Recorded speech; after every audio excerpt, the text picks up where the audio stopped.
What's up, everyone? Hey everybody. Welcome to another Travel Therapy Mentor video. Hope you guys are enjoying the holidays, had a good Christmas if you celebrate Christmas.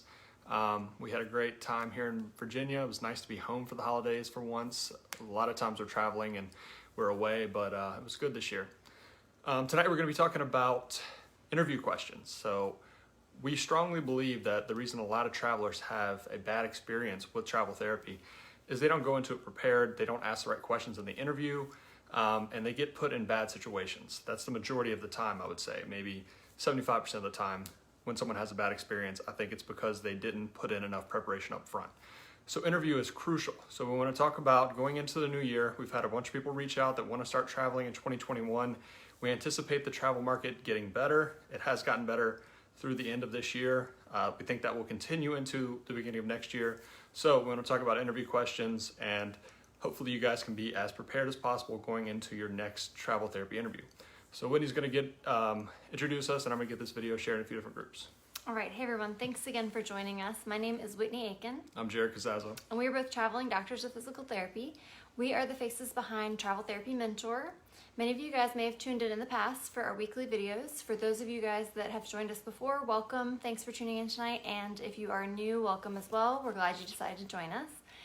Every week we do a different video on a different travel therapy topic. We record our videos live each week on Facebook Live, and then we upload them later to our podcast and our YouTube channel. For those of you guys that are not able to watch them live, you can always watch them later on the replay, either on our Facebook page under the videos section, on our YouTube channel, or on our podcast. So be sure to subscribe and follow us on whichever platform that you would prefer to catch all of our content.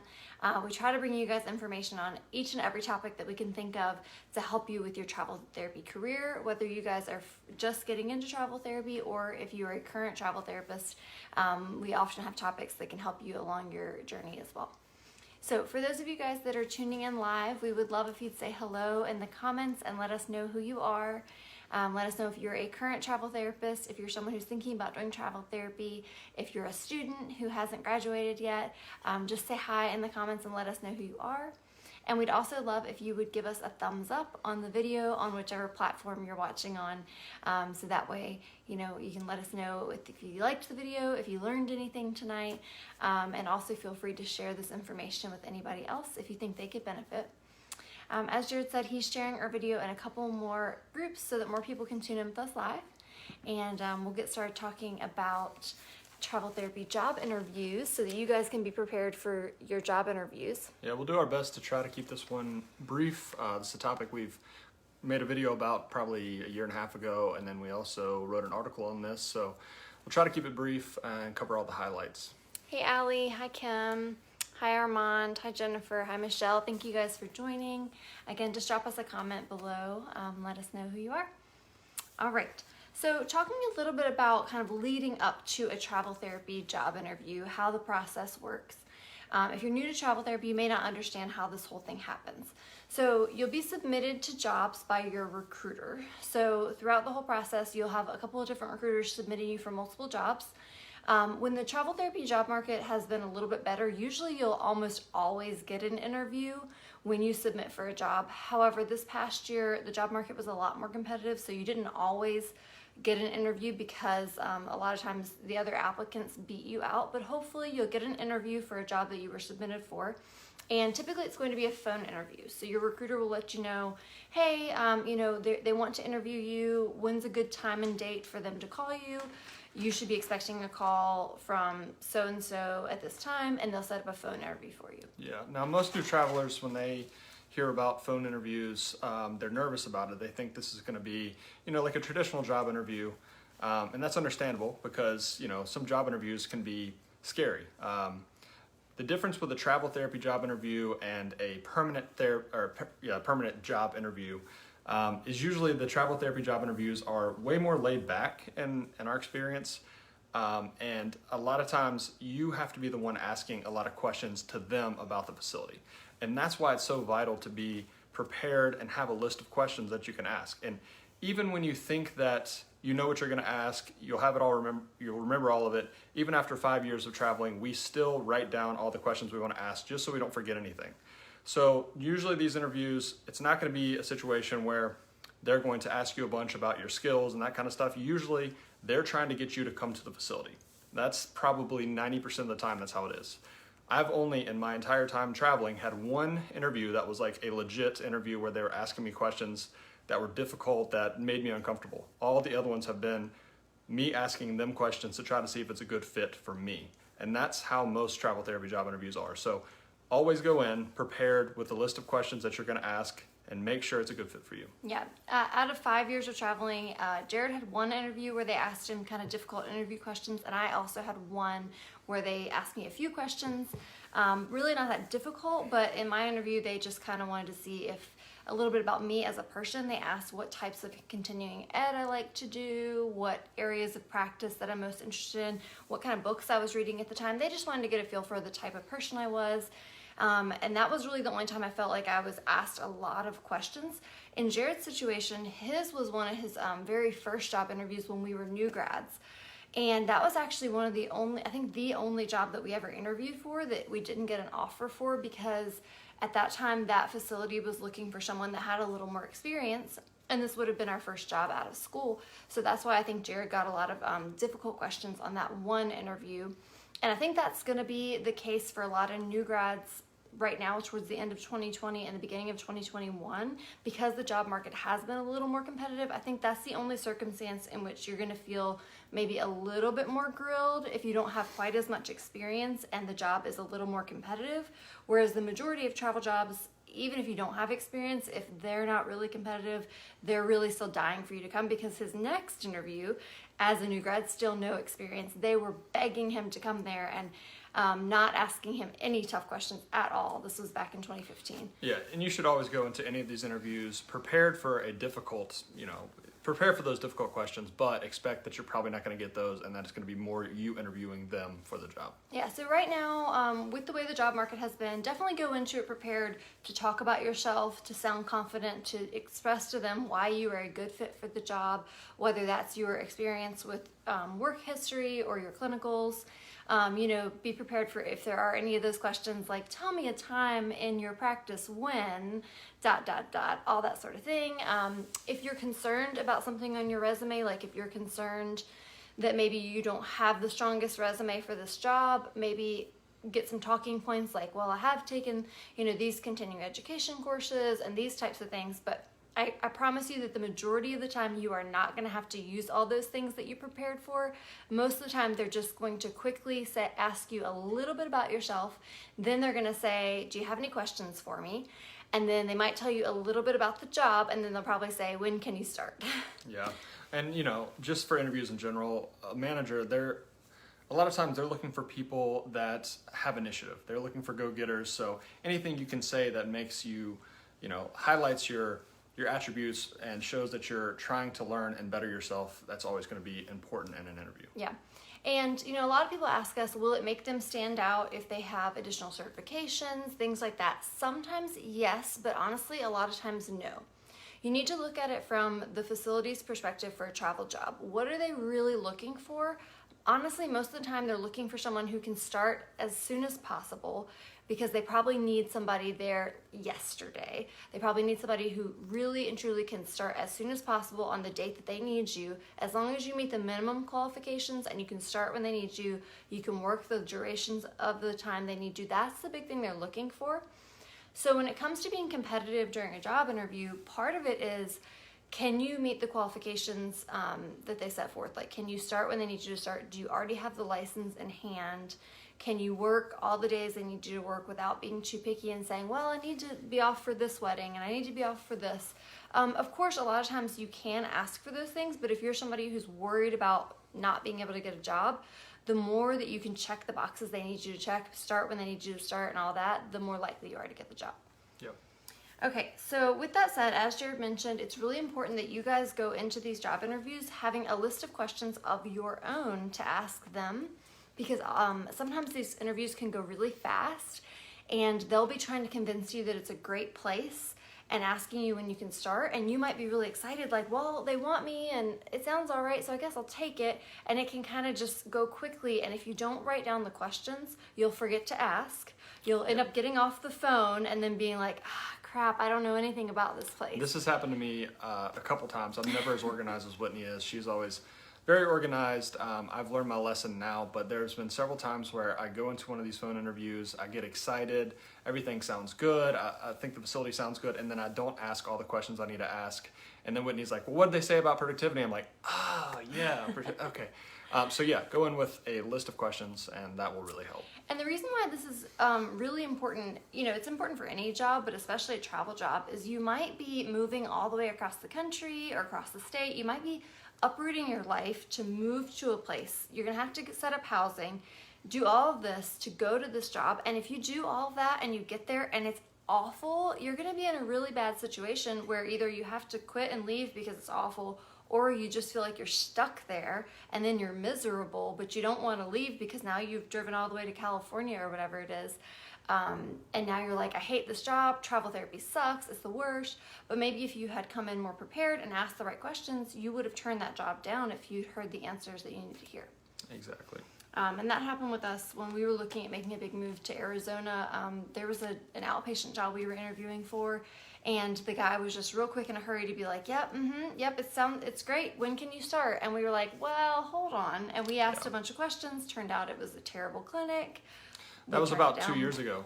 So we've been traveling for about 4 years at the time. But if I had interviewed for that same job as a new grad, I probably would have taken it because it sounded okay. If I hadn't asked a bunch of questions and gotten in-depth answers, I would have thought it was a pretty good clinic, and I probably would have been miserable. So yeah, it's important. All right, so let's talk about some of those questions that you guys should have on your list to ask. So one of the first questions that you want to ask during your phone interview is, what other staff members are there at the facility? And this could vary highly depending on what type of facility you're going to, but in general you would want to know, is there someone else there of my same discipline, another PT, another OT, another SLP? Are there any assistants? Am I going to have to supervise any assistants? If you're a PT, are there PTAs that I have to supervise? If you're an OT, are there CODAs I have to supervise? You really want to know these things because it's really going to affect how you work day to day with the other staff members. And especially if you're a new grad and you go into a facility where you might be the only PT or the only OT and you're having to supervise assistants, that's something you really need to know going in. Yeah, for PTs and OTs especially, supervising a lot of assistants can really affect your productivity. So if you just ask about productivity and they give you a number, but you don't ask how many PTAs or OTAs you're supervising, that can change things a lot. If you're working in a SNF where you're the only PT and there's no PTAs, then you can be pretty productive. But if you're working as the only PT and there's 3 PTAs that you're doing supervisory visits, you're doing all the progress notes, all the evals, that changes things. So that's a big thing too. Regardless of whether you're supervising other clinicians, you would want to know if you were going to be the only one of your discipline doing all the evaluations, all the progress reports, all the discharges. That's a lot of paperwork, and that could make a huge difference in your caseload. You also would want to find out if they have a tech or any type of person who can help you. Sometimes they use techs in different settings, and then at other times they might have a front desk person who can also substitute as a tech in certain situations. So get a feel for what the staff looks like and what your day-to-day is going to look like at that clinic. Yep. Next thing you want to ask about is who the supervisor is. A lot of times it's the person you're talking to, but there are some cases where you're interviewing with like a district manager and it's not your direct supervisor. So ask about who the supervisor will be, who you're answering to. Will they be on site? That makes a big difference. There are situations where the supervisor might be in a different city and you have to call them all the time to get clarification on things, and that can really slow you down, especially when you're first starting. So ask who it is and also what discipline they are, because you can run into some issues. We've seen this before at facilities where, say you're a PT or an OT and the supervisor is a PTA or a CODA, and they're your supervisor, but also kind of your subordinate in terms of, plan of care and things like that, and that can cause some friction. So just knowing that going into an assignment, knowing that situation can make a difference. Yep. Something else you'd want to ask during your interview are, what is the schedule going to be and what are my hours going to be? So you don't want to go into it assuming that you're going to definitely be working Monday through Friday, 8 to 5. There are certain jobs that would require you to work a schedule that has flexible hours. Some outpatient clinics, for example, are open 7 to 7. So sometimes you might have a morning shift, sometimes you might have an evening shift, sometimes you might be expected to work weekends. So you'd really want to find out, what is my schedule going to be? What are my hours expected to be? Are you open on the weekends? Would I be expected to work weekends? And would I be expected to work holidays, especially if you know that the time frame that you're looking at the job would be through a major holiday, like we just were in now towards the end of the year. That's a really important question to ask.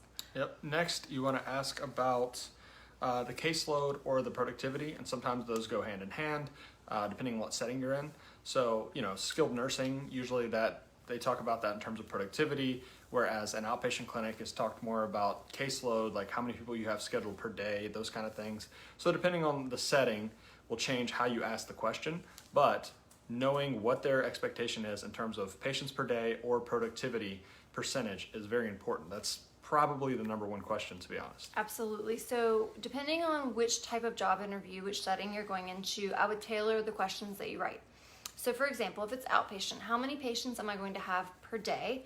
Will I be expected to double book or overlap the patients? If so, is there a tech to help me, or am I expected to manage that by myself?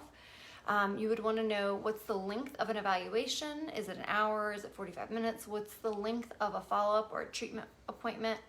Those types of things. And then as you start to ask these questions and it starts to unfold, there might be follow-up questions. If it sounds like it's too busy for what you're used to, you might want to know, how have your other therapists been successful with keeping up with their documentation while seeing that many patients? You might also want to know, if it's outpatient, is there an expectation for the number of units that they want you to bill? Because, for example, if you're expected to see a patient only on the half hour, well, maybe they only expect you to bill 2 units, 30 minutes of the time with that patient. That's completely okay. But if they're expecting you to overlap the patients on the half hour, but keep them there for an hour and bill 4, 5, or 6 units, then you might need to delve a little deeper into that to determine if what they're asking you to do is ethical and if it's doable. Yep. Another thing, if you're an evaluating therapist, ask how many evals on average per week. We've heard from some therapists that they go into a new clinic and they're expected, this was an outpatient clinic specifically, expected to see like 20 evals in a week. And that is very, very difficult. So ask those types of questions as well, just so you go in prepared. Real quick, if you guys have any questions or comments, let us know. Type in the comments below. And if you're a current traveler, let us know what questions you think are the most important. Absolutely. And also, if you guys are getting any value out of this, if you're learning anything, we would love if you'd hit the thumbs up button and just let us know that you enjoyed the video and that you learned something. So that was a little bit about caseload and productivity for outpatient. Like Jared mentioned, for skilled nursing, it would look something like, they might say you need to be 90% productive or 85% productive. And again, you might have some follow-up questions there where you might say, well, what if I can't, what if there's some days where I don't meet the 90%? And what if, some days I have more evaluations than others? Are they going to be understanding when those things come up? Yeah, and it's difficult because there are endless possibilities of situations that might arise. And really in the interview, what you're trying to do is just get a feel for how lenient this manager is going to be. Because, there's situations where you're not going, let's say you have 5 evals in a day, you're not going to be able to meet your productivity for that day. Is that an okay thing? And do they seem like they're willing to work with you? That's important. Absolutely. Because if not, if they sound very rigid, then you might run into problems when you get there, and it might not be a good fit for you. If it's home health, there's some specific questions you might want to ask for home health, like how many patients am I expected to see per day or per week? Do they have a points-based system?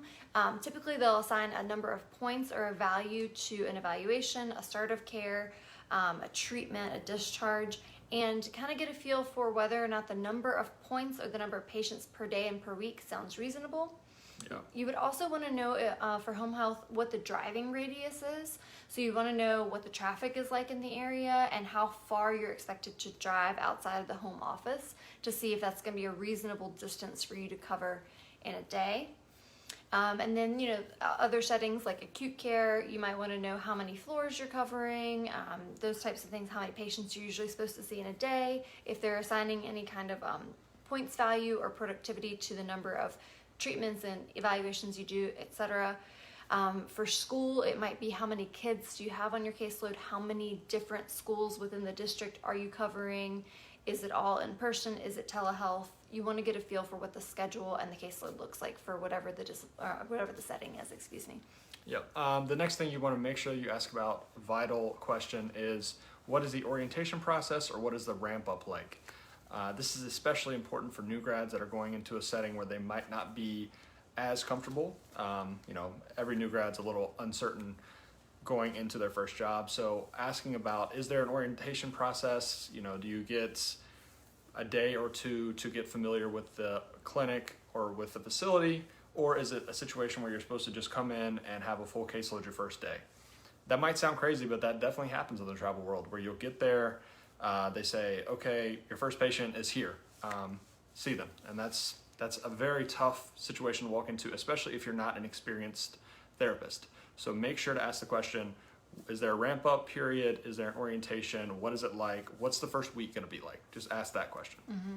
And when you're asking all these questions about productivity, about the caseload and the ramp up period and the orientation, you definitely want to sound confident. You want to sound like you can handle whatever it is they're throwing at you. But if you have doubts, you need to find a tactful way to approach the fact that you have doubts. So you don't want to say, I'm a new grad, I'm scared, don't think I can handle this, et cetera, or I don't have experience in this setting. You might say, I feel pretty confident in my clinical skills, but because I'll be, coming in to this new clinic, I won't know the patients, will I be allowed a time to ramp up, to get to know the system, to get to know the caseload, so that I can adequately provide care. You want to find a tactful way to say that you're not comfortable with that, or just ask more questions. Yeah, and always try to frame it in a patient-centered manner, because in reality, you're not going to be able to provide great care if you come in and you have a full caseload your first day and you're trying to learn the facility and learn the documentation. You're not going to be 100% in that situation. So say, I want to make sure I get acquainted so that I can provide the best patient care. That makes it sound a lot better. Yeah. Another thing you might want to know is, in general, as the interview is going, what's the reason that they might need a travel therapist right now? Kind of get a feel for what is going on at their clinic that requires them to ask for a travel therapist to come. Did someone just quit? Are you filling in for a permanent therapist that has just left and they're trying to hire another permanent therapist? Is it a seasonal thing? Are they just having a temporary increase in their caseload that might necessitate them having another therapist? Are you covering a maternity leave or something like that? Or is it just a rural clinic where they're having trouble finding staff and they've used travelers back to back to back? So that would give you an idea of kind of what type of situation you're coming into. It might also give you an idea of what the general caseload is going to be like. Hopefully your recruiter has already told you whether or not they're guaranteeing a certain number of hours.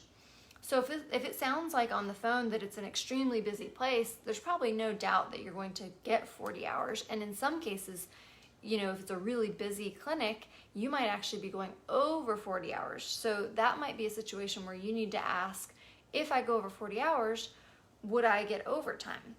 Or if you're getting the vibe that it's kind of a low caseload and they're not really sure if they can staff you the whole time, you might want to just ask some more questions about, do you think that it's likely that I'll work 40 hours each week or 32 hours or that sort of thing? Yep. The next thing you should ask is about the types of patients you'll be seeing. So again, this will vary depending on what setting that you're interviewing for. But say it's skilled nursing, you want to ask about type or Part A versus Part B patients, what the kind of mix is there, because it can be more difficult if you're seeing a lot of Part A patients versus Part B. You want to ask about if it's an outpatient clinic, or is it mostly ortho, neuro, are you comfortable with that patient population? Those types of questions are important. Also, you can ask about like percentage of Medicare patients if it's an outpatient clinic, and that changes how you might bill in that situation. If you're working in an inpatient facility, whether it's an acute care, a skilled nursing, a subacute, it might be more important also to find out what units or what floors you're going to be working on. Am I going to be working with a lot of post-operative patients? Are there a lot of neurological patients, like people who've had spinal cord injuries, those types of things? For speech, of course, you would want to know, am I seeing a lot of CVAs? Am I going to be doing a lot of swallowing, more cognitive? Am I going to be doing more speech impairments? Will I be required to do modified barium swallow tests, those types of things? Also ask about pediatric patients. Depending on your comfort level, that may or may not be something that you're comfortable seeing. So ask about the age of the patients for sure.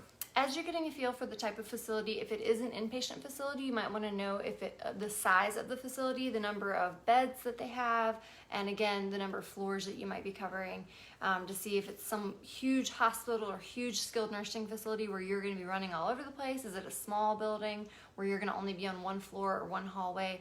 Is it if it's a skilled nursing, is it also a retirement community? So will you also cover other buildings like their assisted living building, their independent living facility, so forth and so on? Just get a feel for the type of facility and the type of patients. Yep. Next, ask about the documentation system. So usually these are EMRs at this point. We have worked at a couple clinics that are still paper-based, but the majority of places obviously are electronic. So ask about what type of documentation system they use. If it's something you're familiar with, that can be a huge pro to the job. If it's something you're not familiar with, I like to ask, how difficult do you feel like it is for new people to catch on? Because that can make a massive difference. If it's a documentation system that is kind of outdated and lengthy, and it takes you a long time to type evaluations and things like that, it can really slow you down. So know what type of documentation system you're going into, and make sure you ask questions about how difficult at least the hiring manager feels that it is for people to catch on with it. Yeah, and along with that, you would want to get a feel for whether or not you're going to have the opportunity to type while you're with patients or not. So in an outpatient facility, you'd want to know, do I have a laptop? Do I have a cart?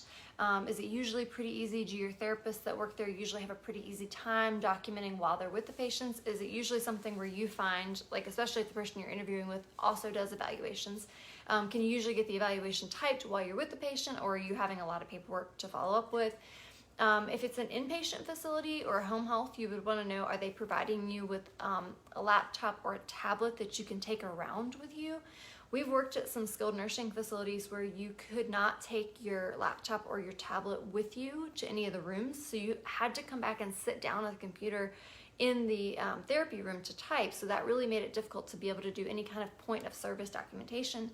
So it's very important to know in terms of your productivity expectations, if you're going to be able to do point of service documentation.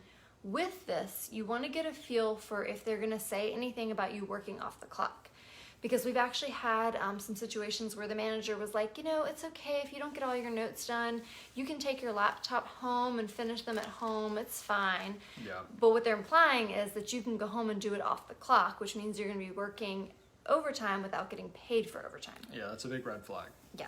So it's really good to ask about the EMR, about the equipment that you're provided, and just get a feel for whether they say anything that's going to be a red flag in terms of you working off the clock. If that does arise, you would maybe just want to kindly remind them that you would be an hourly employee, that you will only be doing documentation while on the clock, because that's the legal thing to do. Yep. Next, ask about the dress code. This really applies in inpatient settings even more so, because there might be situations where you have to wear a certain color, you might have to wear scrubs, and you might have to go out and buy those things. And there's situations where that might change. If you're on the fence about a job and you have to go spend money on scrubs of a certain color, that might change your opinion about the job. So ask about the dress code. For the most part, that's not going to matter, but you always want to know going into it. Yeah, it's not going to be a deal breaker most of the time, and that's why I put this toward the end. It's like, maybe once you've already decided that the whole interview has gone well, you're pretty sure that you are going to take it, you definitely want to know before you get off the phone, or maybe once you get the offer, you might get a second opportunity to follow up with that person on a second phone call or an email, just to find out what the dress code is going to be before you get there, so you can make sure you have the right clothes. I put down here at the bottom another question that you might work in there somewhere. If you are a new grad or someone who's new to this setting, find out a little bit about mentorship and if that's an option. Yeah. That would hopefully have come up when you're talking about the other staff members that are on site. You may have asked, if there is another therapist there of my same discipline, is that person available for me to ask questions, that sort of thing. But you again need to be tactful. If you're a new graduate or you're someone who's not familiar with the setting, you want to make it sound like you are competent to be on your own. You're definitely available and ready to be on your own, but it would be nice if you could talk to someone and have a little bit of guidance if needed. Sometimes they'll say that there's someone on site that can help you with that, and other times they might say it's someone that you could call and they can put you in contact with maybe at another clinic of theirs nearby or something like that. Yep. Last thing, if everything else sounds pretty good, ask them about any days off that you might need. That could be a deal breaker. So if the whole interview goes well, everything sounds great, but you need, say, 2 days off for a wedding and they can't give you that, then you need to know that up front. So make sure that that's okay with them anytime that you need off. Yep. And again, like I mentioned at the beginning, you need to just decide what's the most important thing for you. If it's a very competitive job market, if you're having trouble finding a job, maybe you're having trouble getting your foot in the door, the less picky you can be on things like time off requests, the better. But if you know that you have lots of options and it really is going to be a deal breaker for you if you cannot have these certain days off for the wedding or the trip or the whatever it is, then you absolutely need to make sure to ask about it. But if it's something where you're kind of like, I could take it or leave it, you might say, would it be possible? If not, it's okay. Or make sure to offer alternatives. I might need off these days, but because your clinic is open these other days, I could make up those days by doing this. Yeah. See if there's other ways that you can work in to incentivize. For example, another example would be there are certain places that have had travelers for a long time. For example, like a rural clinic where they have trouble staffing. They might want you for even more than 13 weeks. So say that you really need off for a certain amount of time, but you're willing to do something like extend your contract even longer. Let them know that, and that might be something that's valuable to them and might give you a leg up over another candidate. The other thing would be something like holidays. When it comes to requesting off for holidays, sometimes certain clinics, they really need you to cover for the holidays. And so they might pass up a candidate who is requesting off for the holidays in favor of somebody who's not requesting off for the holidays. So just keep that in mind when it comes to interviewing and depending on how badly you want the job or not. Yeah, for the most part, if it's possible at all to not have the holidays off, you should try to work the holidays, because most of the time they knew that when they bring a traveler in, their permanent staff has already asked for those days off, and that can be a deal breaker for some clinics. Yep. But that's just something to keep in mind as you get towards the end of the interview. If it's going well, if it sounds like a good fit for you, you do want to make sure that you ask the manager and get it approved to have this time off, so that they'll know one way or the other whether this is going to work or not. Now, typically when you get done with your interview, hopefully you already have a good feeling about how it went. You have a good feeling about whether or not it's going to be a good fit for you. You have a good feeling about whether or not they like you. It kind of depends as you wrap up the interview. They might say something like, okay, I'll get back to you, or I'll talk to our recruiter, and you might say, yeah, I'll talk to my recruiter, and then, hope to see you soon, hope to talk to you soon. Typically, you're not going to say that you accept the job on the phone with the interviewer. Typically, you're just going to wrap up nicely and say, okay, we'll talk, we'll follow up, I'll talk to my people, you talk to your people, that sort of thing, Yep. And then get off the phone. And then if you have any lingering questions, concerns, go back and speak to your recruiter. Say, yes, I really like the job, but this, and this, or no, I don't like the job, I'd like to turn it down, so forth and so on. So the negotiating afterwards usually goes on behind the scenes with your recruiter. So most of the time you're not going to either accept or decline the job on the phone. Yep. And one thing you're never going to ask the hiring manager about is pay. The pay, remember, always comes through the travel company. So you should have an idea of what you're going to be paid before you ever get into that phone interview with the facility themselves. And, if the interview goes well, it seems like they really want you, you can negotiate potentially for pay with your recruiter, but not with the hiring manager. They're not going to be able to do anything there because they're paying the travel company's paying you. So there's the intermediary there. So talk to the recruiter about pay, not the hiring manager. Yeah, you're typically never going to talk to the hiring manager about the pay, about the benefits, any of that sort of thing. That all comes through the travel therapy company. Now, if you want to go back and negotiate more, like, well, I like the job, but do that with your recruiter. And again, sometimes after the interview, there might be immediately or the next day or however long that you have to wait and see if they actually offer you the job. So typically what will happen is like later that day or the next day, you'll get an official offer. But you might have already known the way the job interview went, if you were going to get the offer or not. But usually after the phone interview, you have a follow-up period with your recruiter and they say, okay, we got the official offer. Do you officially want to accept or not? And this is the chance to go back and negotiate a little bit. Say yes, say no. Yep. All right, I think that's most everything. Do you guys have any questions for us about interviews? Please let us know in the comments whether you're watching live or you're watching later on the replay. just leave us a comment. Let us know if you have a question, if you feel like we missed anything, if there's any lingering things you want to know about job interviews. Yep, job interviews are always exciting. A little bit nerve-wracking as well. You have to remember in a job market like this that they're probably interviewing several people. So even if it goes really well, you never know. And you know, sometimes it's nothing to do with you if you don't get offered a job. So don't be discouraged if you interview for a few jobs and you don't get offers. There's a lot of competition right now. Back when we started, pretty much if we interviewed for a job, we got offers. Like that was just across the board for a few years. But now it's a lot harder market, and it's not always going to be that way. Yeah, it's definitely tricky, and it really depends on the job and your experience and how good your resume looks. So it varies, but I would say that most of the time it's not that difficult to get interviews and to be accepted for them as long as you meet the minimum qualifications, as long as you can start when they want you to start, as long as you already have the license.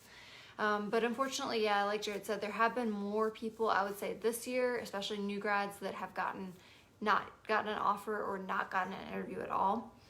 So if you are finding yourself in that situation, hang in there. Hopefully it will get better.